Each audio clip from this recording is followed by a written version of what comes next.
আর আমরা তো already declare করেছি যে আমাদের এখানে আমরা টেস্টগুলো ফ্রি অফ কস্ট করে দিচ্ছি। এটা আমি সব জায়গায় বলছি। এরা যাচ্ছে না কেন? এরা আমার দিকে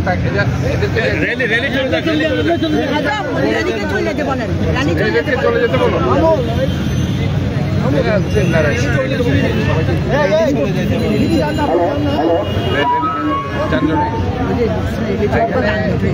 আমরা বারবার ডেঙ্গু নিয়ে এবং চিকুনগুনিয়া নিয়ে, যেগুলো হচ্ছে ভাইরাস জনিত রোগ, এই রোগগুলো ইনফ্যাক্ট আপনারা জানেন যে এগুলো ব্যাকটেরিয়াল রোগ নয়, করোনার কোভিড বলেন, আর এগুলো চিকুনগুনিয়া ডেঙ্গু, এগুলোর ব্যাপারে সচেতনতা বৃদ্ধি করাটা ভেরি ইম্পর্টেন্ট। কারণ রোগ যখন একবার হয়ে যায় তখন তো রোগ হয়ে গেল, তাকে তো ধরেন একটা স্টেজে চিকিৎসা করতে হচ্ছে এবং আলটিমেটলি যদি শক সিনড্রোম হয় তাকে হসপিটালাইজ করতে হবে। চিকুনগুনিয়া আর ডেঙ্গুর মধ্যে যে পার্থক্যটা সেটা হচ্ছে চিকুনগুনিয়াতে দেখবেন জয়েন্টগুলোতে ব্যথা হয় খুব বেশি এবং মনে হচ্ছে যে মেরে কাকে কেউ রেখে দিচ্ছে। আর ডেঙ্গুতে ব্যথাটা শরীরের মধ্যে মাংসপেশিতে বেশি হয়, অনেক সময় র্যাশ দেখা যায়।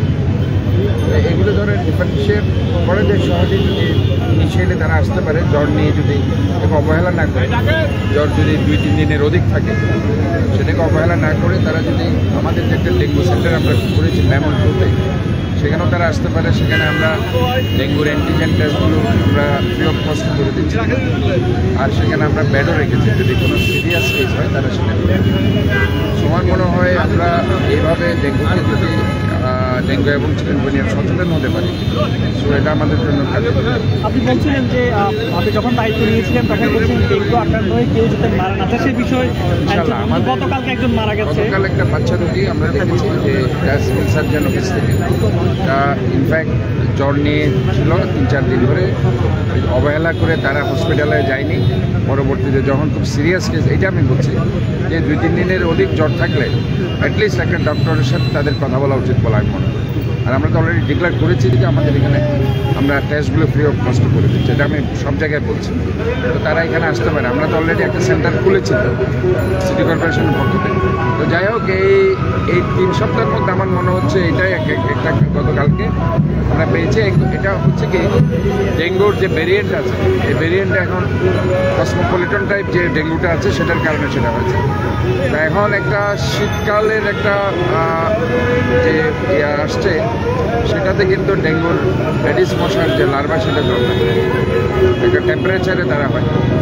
সো এই টেম্পারেচারটা আস্তে আস্তে যখন হচ্ছে সেটার কারণে নাও হতে পারে। তবে দ্যাট ইজ আমাদেরকে সতর্কতা অবলম্বন করতে হবে এবং আমাদের সর্বোচ্চ পর্যায়ে আমরা যেটা এখন অ্যাডভার্টাইজমেন্ট যে লিফলেট বিতরণ, এগুলো আমাদের চলতে থাকবে। কারণ আমরা মনে করি এগুলির মাধ্যমে যদি গণসচেতনতা আমরা বৃদ্ধি করতে পারি, আমরা ডেঙ্গু এবং চিকুনগুনিয়া থেকে আমরা। এবং অনেকগুলো ওয়ার্ডে আপনি যখন থাকেন তখন আসলে কাজকর্মগুলো সচল থাকে, যখন থাকেন না তখন আবার আগের মধ্যে এই বিষয়গুলো আসলে আমরা তো মনিটরিংয়ের মধ্যে রাখছি। আমি তো ওয়ার্ডে আমাদের যে রাজনৈতিক নেতাকর্মী, মহল্লা কমিটি, তাদেরকেও বলছি যে আমাদের যারা সুপারভাইজার আছে তারা ঠিকমতো মশার স্প্রে দিচ্ছে কিনা, তারা ওই লিফলেট বিতরণ করছে কিনা সেগুলো দেখার জন্য। ইভেন এলাকার লোকগুলোকে আমি বলছি আপনার সুপারভাইজারকে টেলিফোন করবেন। আমি না থাকলেও অথবা আমরা কেউ না থাকলেও আপনারা একজন দায়িত্বশীল ব্যক্তি হিসাবে, নিজের শহর হিসাবে কিছু দায়িত্ব আপনারাও নেন, এটা আমি বলেছি। আমি আপনাদেরকেও অনুরোধ জানাচ্ছি যে আমাদের সুপারভাইজারের প্রতিটা ওয়ার্ডে নাম্বার আছে। আপনারা যেখানেই মনে করছেন যে ময়লা আছে, নালা নর্দমা অপরিষ্কার আছে কিংবা জনদুর্ভোগ হচ্ছে, সেখানে সরাসরি আপনারা টেলিফোন করবেন।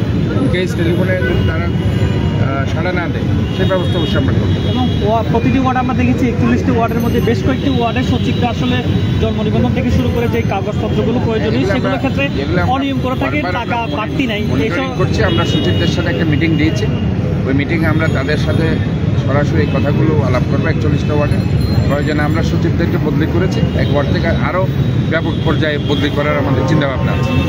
এই যে অনিয়মগুলো করছেন সরাসরি আমাদের কাছে অনেকগুলো অভিযোগ আছে সুনির্দিষ্টভাবে, তাদের বিরুদ্ধে ইনিশিয়ালি কোনো পদক্ষেপ নেবেন কিনা? এটা আমরা প্রথমে একটু রদবদল যদি তারপরে না হয় আমার পানিশমেন্ট দেবো।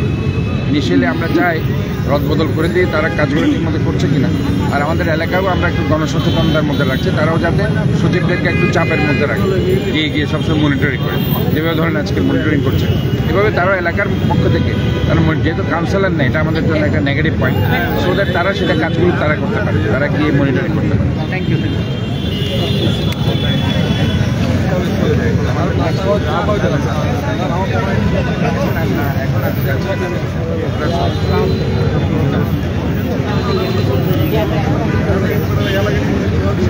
ঠিক আছে